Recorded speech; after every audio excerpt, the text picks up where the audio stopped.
जीशुଙ୍କ ଯୋଗେ ମୋ ପ୍ରିୟ ବାପା ମା ଭାଇ ଭଉଣୀ ସମସ୍ତଙ୍କୁ ମୋର ପ୍ରେମର ନମସ୍କାର। ତାରା ଓ ତିନି ପଣ୍ଡିତ ଏଠାରେ ଆମେ ଦେଖୁ ଏକ ଅଦ୍ଭୁତ ତାରା ଦୃଶ୍ୟମାନ ହୁଏ। ତିନି ପଣ୍ଡିତ ସେମାନେ ପୂର୍ବଦେଶୀୟ ରାଜା ମାନେ ସେମାନେ ଆସନ୍ତି ସେଇ ତାରାର ସନ୍ଧାନ ପାଇବା ପରେ ଖୋଜି ବୁଲନ୍ତି ଯିହୁଦୀ ମାନଙ୍କର ରାଜା ଭାବେ ଜନ୍ମ ହୋଇଥିବା ଶିଶୁଟି କେଉଁଠାରେ ଥାଇପାରେ। ମାଥ୍ୟୁ ପୁସ୍ତକ 2 ଅଧ୍ୟାୟ 1 ପଦ ଠାରୁ 12 ଆମେ ଏଠାରେ ଦେଖୁ ହେରୋଦ ସେହି ସମୟରେ ଥାନ୍ତି ଜୁଦେୟ ଦେଶର ଶାସକ। ତେବେ ସେ ରାଜା ମାନଙ୍କୁ ଭେଟି ହେରୋଦ ଜାଣିପାରିଲେ ଯେ ତାଙ୍କ ଶାସନ କାଳରେ କିପରି ଆଉ ଏକ ରାଜା ଜନ୍ମ ନେଇ ପାରନ୍ତି। ସେ ବିସ୍ମିତ ହୁଅନ୍ତି କାରଣ ପଣ୍ଡିତ ମାନେ ତାହାଙ୍କୁ ପ୍ରଶ୍ନ କଲେ ଆମେ ତାହାଙ୍କର ତାରା ଦେଖିବା ପାଇଛୁ, ଯିହୁଦୀ ମାନଙ୍କର ରାଜା ଜନ୍ମ ନେଇଛନ୍ତି, ସେ କେଉଁଠାରେ ଆମେ ଆସିଅଛୁ ତାହାଙ୍କୁ ଆରାଧନା କରିବା ପାଇଁ, ତାଙ୍କ ପୂଜା କରିବା ପାଇଁ, ତାଙ୍କୁ ଆମେ ସମ୍ମାନ ପ୍ରଦର୍ଶନ କରିବା ପାଇଁ। ତେବେ ରାଜା ଏଥିରେ ବିଚଳିତ ହୁଅନ୍ତି। ଏଠାରେ ଆମେ ଦେଖୁ ଯିଶାୟ ପୁସ୍ତକ 60 ଅଧ୍ୟାୟର 1 ପଦ ଅନୁକ୍ରମେ ଭାବବାଦୀ ଯିଶାୟ କହନ୍ତି ତୁମ ଉପରେ ଜ୍ୟୋତି ଉପଗତ, ତୁମେ ଉଲ୍ଲସିତ ହୁଅ କାରଣ ଜ୍ୟୋତି ତୁମ ଉପରେ ଉଦ୍ଭାସିତ, ଅନ୍ଧକାର ଆଉ ତୁମକୁ ଆଚ୍ଛାଦନ କରିବ ନାହିଁ। ତେବେ ସେଇ ଜ୍ୟୋତି ହିଁ ଆଜି ପ୍ରଦ୍ୟୁପ୍ତମାନ ହୋଇଅଛି ଆଉ ସେ ପୂର୍ବଦେଶୀୟ ରାଜା ମାନେ ସେମାନେ ଆସନ୍ତି ଏ ରାଜାଙ୍କୁ ଦର୍ଶନ କରିବା ନିମନ୍ତେ। ମାଥ୍ୟୁ ପୁସ୍ତକର 2 ଅଧ୍ୟାୟର 9 ପଦରେ ଏଠାରେ ଆମେ ଦେଖୁ ତାରାଟି ସେମାନଙ୍କୁ ପଥ କଢାଇ ନିଏ ଏବଂ ଯେଉଁ ସ୍ଥାନରେ ଶିଶୁଟି ସେହି ସ୍ଥାନରେ ଯାଇ ତାରାଟି ଅଟକି ଯାଏ। ସେମାନେ ଯେବେ ଗୃହ ମଧ୍ୟକୁ ପ୍ରବେଶ କରନ୍ତି ଦେଖିବାକୁ ପାଇଲେ ଶିଶୁଟି ଓ ତାହାଙ୍କ ନିକଟରେ ମାରିଆ ତାହାଙ୍କର ମାତା। ଏହି ପବିତ୍ର ଦର୍ଶନ ପାଇବା ପରେ ସେମାନଙ୍କର ମନ ଅତ୍ୟନ୍ତ ଆନନ୍ଦିତ ଓ ଉଲ୍ଲସିତ। ସେମାନେ ଜାନୁପାତ କରି ପ୍ରଣିପାତ ହୁଅନ୍ତି, ଆରାଧନା କରନ୍ତି। କାରଣ ଯୋହନ ପୁସ୍ତକ 8 ଅଧ୍ୟାୟର 12 ପଦରେ ଲେଖା ଅଛି ପ୍ରଭୁ ଯୀଶୁ ନିଜର ପରିଚୟ ଦେବାକୁ ଯାଇ ସେ କହନ୍ତି ମୁଁ ଜଗତର ଜ୍ୟୋତି। ତେବେ ସେଇ ଜ୍ୟୋତି ହିଁ ଏହି ତିନି ପଣ୍ଡିତ ଦେଖିବାକୁ ପାଇଛନ୍ତି। ସେମାନେ ଧର୍ମଶାସ୍ତ୍ରର ତତ୍ତ୍ୱ ଉତ୍ତମ ଭାବରେ ଗଭୀର ଭାବରେ ବୁଝି ପାରିଥିଲେ ଓ ଅନୁକରଣ କରୁଥିଲେ। କାରଣ ଆମେ ବି ଦେଖୁ ଯାତ୍ରା ପୁସ୍ତକର 13 ଅଧ୍ୟାୟର 21 ପଦରେ ଏଠାରେ ଇସ୍ରାଏଲ ମାନଙ୍କୁ ଯେତେବେଳେ ଅନନ୍ତର ପରମେଶ୍ୱର ସେମାନଙ୍କୁ ପ୍ରତିଜ୍ଞା ଦେଶ ପଥକୁ କଢାଇ ନିଅନ୍ତି, ପରମେଶ୍ୱର ସେମାନଙ୍କ ନିମନ୍ତେ ପଥ ପ୍ରଦର୍ଶନ କରୁଥାନ୍ତି। ପ୍ରଭୁ ସ୍ୱୟଂ ନିଜେ ରାତ୍ରିରେ ସେ ଏକ ଜ୍ୟୋତି ସ୍ତମ୍ଭ ହଉଥାନ୍ତି, ଦିବାରେ ଏକ ମେଘ ସ୍ତମ୍ଭ ହୋଇ ସେମାନଙ୍କ ଆଗେ ଆଗେ ଗମନ କରୁଥାନ୍ତି।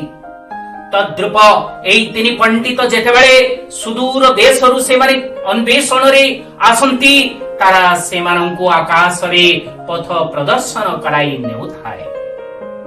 କିନ୍ତୁ ଯେତେବେଳେ ଶିଶୁଟିର ଥିବା ଗୃହରେ ପହଞ୍ଚି ଯାଏ ତାରାଟି ସେହି ସ୍ଥାନରେ ଅଟକି ଯାଏ। ଗାସ୍ପର ଥିଲେ ଜଣେ ରାଜା, ସେବାର ରାଜା। ତାଙ୍କର କେଶ ଦେଖିବାକୁ ଧୂସର ଥାଏ ଏବଂ ସେ ଏକ ନୀଳ ସବୁଜ ବର୍ଣ୍ଣ ରାଜବସ୍ତ୍ରରେ ମଣ୍ଡିତ ଥିଲେ। ତାଙ୍କର ମୁକୁଟ ଏକ ସ୍ୱର୍ଣ୍ଣର ମୁକୁଟ, ଯହିଁରେ ସବୁଜ ରଙ୍ଗର ରତ୍ନ ଖଞ୍ଜା ଯାଇଥାଏ ଏବଂ ସେ ଆଣିଥାନ୍ତି ଶିଶୁ ଯୀଶୁଙ୍କୁ ଭେଟି ରୂପେ ଦେବା ପାଇଁ ଝୁଣା। ମେଲକିୟର ସେ ଥିଲେ ଆରବ ଦେଶର ବା ଆରବୀୟ ଦେଶର ରାଜା। ତାଙ୍କର ସମ୍ପୂର୍ଣ୍ଣ ଧଳା କେଶ, ଲମ୍ବା ଦାଢି ଆଉ ସେ सुवर्ण रंगर राजवस्त्र परिहित थांती भेटी रूपे शिशु जीशु पाई आनी थांती स्वर्ण सुना। बाल्तसार थिले तर्सिस व मासिडोनिया इजिप्ट देशर राजा देखिबाकू से थिले कला। तेबे ताहंकर वस्त्र धूसर थाए एवं से वर्तमान आनिछन्ति प्रभुଙ୍କ निमन्ते सुगंध तैल भेटी रूपे देवा पई आनिछन्ति निज हस्तरे सुवासित तैल। तेबे एई जो भेटी गुड़िक यार रही अछि गभीर अर्थ।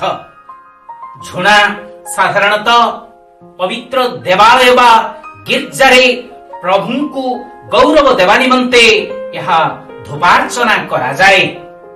माथ्यू पुस्तक 1 अध्यायर 23 पदरे देखु प्रभु जीशुଙ୍କୁ एठारे कहा जाए से स्वयं इम्मानुएल ईश्वर आम संगरे। तेणु राजा जानी पारिथिले गास्पेर जे स्वयं इम्मानुएल एई पृथ्वी रे जन्म नै सारिछन्ति ताहंकर ज्योति आमे आकाश रे देखिबा पाइछु। तेणु ताहंक पई भेटी रूपे से आनिछन्ति झुणा।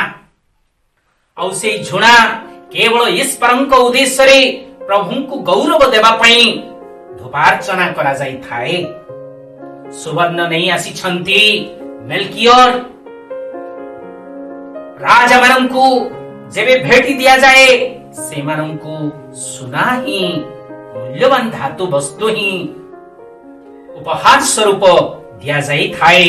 तेणु मेल्कियर से आनिछन्ति शिशुटी को सुना देवा निमन्ते भेटी रूपे। कारण प्रथम तिमोथी 6 अध्यायर 15 पदरे एठे लेखा अछि प्रभु जीशु से अटन्ति राजा मानंकर राजा। राजा मानंकर राजा जे जन्म होइछन्ति भेटी आनिछन्ति मेल्कियर तांकु सुवर्ण उपहार देवा निमन्ते। एठारे आमे देखुछु बाल्तसार से आनन्ति सुवासित तैल। ये सुवासित तैल साधारणतः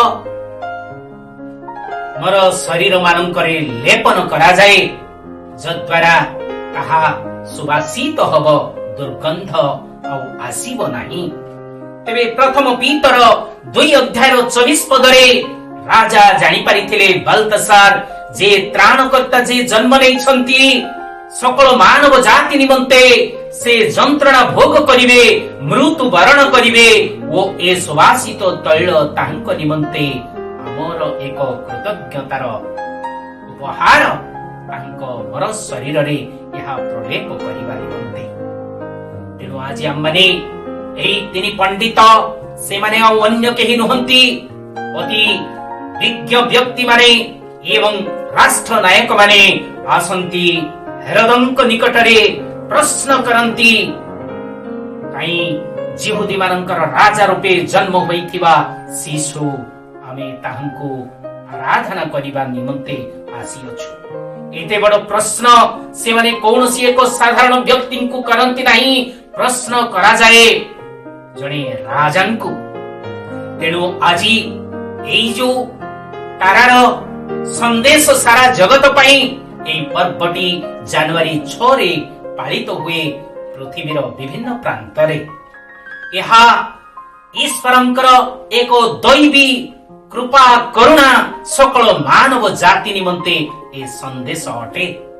एथिरे अनंतर परमेश्वर सकल मानव जाति को आह्वान करन्ति तांक ठारे तांक ज्योति प्राप्त करिबा पई अंधकाररु मुक्त होई ज्योति मध्य को प्रवेश करिबा पई आह्वान करन्ति। से आह्वान करन्ति सुजोग दियन्ति एई दिवस रे जेपरि प्रत्येक आत्मा मुक्त होई परिबो सुस्थ होई परिबो मुक्तिर यज्ञ होई परिबो वो प्रतिटी समाज जेपरि पुनर्निर्मित होई परिबो पुनर्निर्माण होई परिबो।